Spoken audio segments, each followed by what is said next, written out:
Out of the 3 vehicles to arrive in GT7 1.23, aka the September update, this one seems to be the car which the majority, perhaps, of people were the most excited for.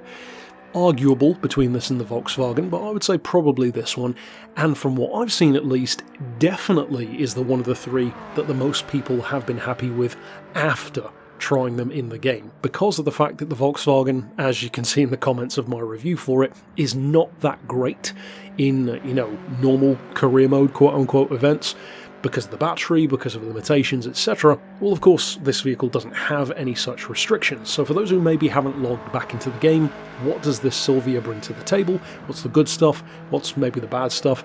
What's the overall vibe? Well, of course, we already have a couple of other Silvias. This one is an S14, 1994 shape, and it is a car which, of course, we've had plenty of iterations of throughout the entire Gran Turismo franchise. Not quite on par with something like a Supra or a Skyline, but a fantastic, of course, drift base. Probably what it's best known for and perhaps most respected for, but also one of the things I like about the Silvia is it's actually a deceptively good choice of track car. Not for people who like them and who know, but for most of us, we probably do tend to pigeonhole the car into being just a drifter. It can actually be a lot more than that, and this is a good example of it. Now, in terms of tuning, there are some things which aren't quite up to the standard that I was hoping just yet, and I do believe that these things will be remedied in future, the prime one being engine swaps. As far as I can see, there are no swaps that you can do to this at the moment, at least from all the swaps that I have available in the garage, but in future, as I said, I do fully believe that we probably will be able to, and one of the reasons why I think that is pretty self-evident.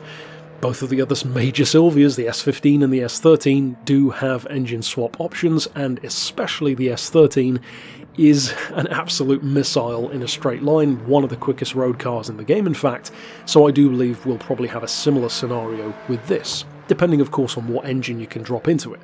Now in terms of visual tuning, that is where things are actually pretty cool, because I touched on this in my review of the update as a whole, but for those who didn't watch that video, this is one of those cars wherein the wide body option and then the actual individual skirts create an entirely different combination depending on if you fit one or the other. So in other words, with most cars in the game, when you fit the wide body, the actual front rear bumper and side skirts don't really change. The only thing that changes is the width of them in proportion to the wide body. With this car, the wide body adds panels from the get-go. Then when you fit the bumpers with or without the wide body, they look completely different, which is a nice touch, and it's kind of what you would hope more cars would have, but unsurprisingly, it does tend to be, if not completely, certainly mostly the Japanese options that can have that. It's polyphony, so as I said, no surprise there. Now this one is available in the used dealer, so of course it will have a natural rotation where it goes away and comes back. At the moment it's 60,000 credits on the dot, and of course certain things are, go without saying kind of material. Horsepower wise, 216, so not crazy high but pretty reasonable. Anything over 200 is a decent amount to be working with from a hot hatch or a JDM car.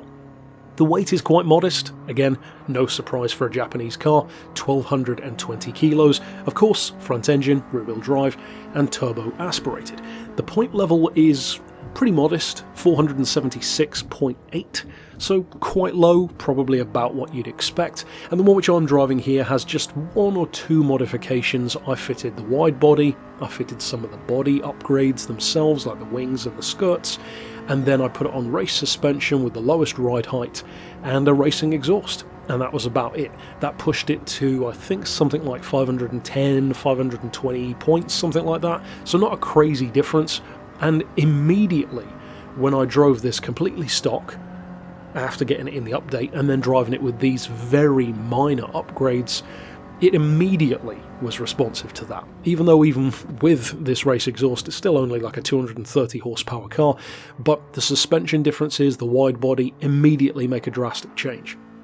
One of the things, of course, that people do love, especially JDM heads, and there's really nothing, spoiler alert, that I'm going to say in this review which is going to educate somebody who is a massive JDM or Japanese car in general aficionado, because you guys know your stuff, so of course you already know everything that's to know about a Silvia, chances are, but I will say that just like a Toyota A86, This is a car which is just naturally pretty much perfectly balanced for drifting from the get-go. I mean, there is a reason why they're popular for that at the end of the day. This, the FCRX7, the A86, they're just solid choices straight out of the box with nothing done to it. And then when you do modify them, it's just the icing on the cake. It makes them that much better. I think that this one is probably one of my preferred Silvia shapes. My favourite one, if I had to pick, would probably be the S15, but the S14 is a pretty damn good looking car as well, in a number of different forms. The S13, never as much been my thing visually, but as I said earlier on, undeniable how quick it is. And I do think that things are going to change drastically within the game in terms of this car's long-term potential once engine swaps are or aren't added for it. At the moment, it's much more modest, but the potential is massive, so we'll have to wait and see in that regard. Ultimately, it's not the kind of review or the kind of car that I really think anyone's expecting to have their mind blown on. It's a Silvia, you know what to expect. If you've been playing the franchise for many years, you already know what Silvias are like, and chances are you've probably used one at some point, anything from a standard little S13, anywhere up to HKS Silvia in full drift spec with the mismatched wheel colours, etc. It's, as I said, a fantastic platform to work from, and feasibly you can make it into a number of different types of build. Again, speaking to how versatile the platform is, which is one of the good things about it, it's a good drifter, it can be made into a good drag car, potentially a good top-end car depending on the engine swaps, and certainly a nice little choice of track day car. I would especially say that if you are going to tune it for track day use, you know, for circuit racing, I would probably recommend taking the route of something that you might do to something like a Toyota A86, wherein it doesn't necessarily need a massive amount of power, maybe keep it to even in the 400 horsepower or less region, and you might find that it has more use in that kind of area. So anything from this build that I've done, which is barely any tuning, just over 500 points, anywhere up to maybe 700 points, and that's going to take some pretty heavy tuning, but especially around the 5 to 600 region, it's where a car like this can really, in my opinion at least, do some of its best work. The natural advantages and strengths of the car are very obvious and very usable, and even though in a straight line with stock power it's not the quickest thing around, of course, it's not slow either. It's one of those cars that has a good average speed through corners, it's got a nice flow to it, and it's very forgiving. So yeah, it's just a pleasant car to work with. For me personally, I'm not a massive Silvia head, but I do like them. There's a lot to love, and as I said, they are a good base to work with, and a very versatile one too. So give me your thoughts down below. Are you happy with the car? Do you not care at all about Silvias? And of course, we only have one more car to review from this update, which I'll probably be covering tomorrow, and I might do a tune of some kind for the Silvia in the future, but I think that will probably be if we get the engine swap. I'm not saying I won't do any others, but that's really what I would like to do. Ultimately then, stick around for more, of course, on the channel, and until next time, I'll see you then. But for now, as always, thanks for watching.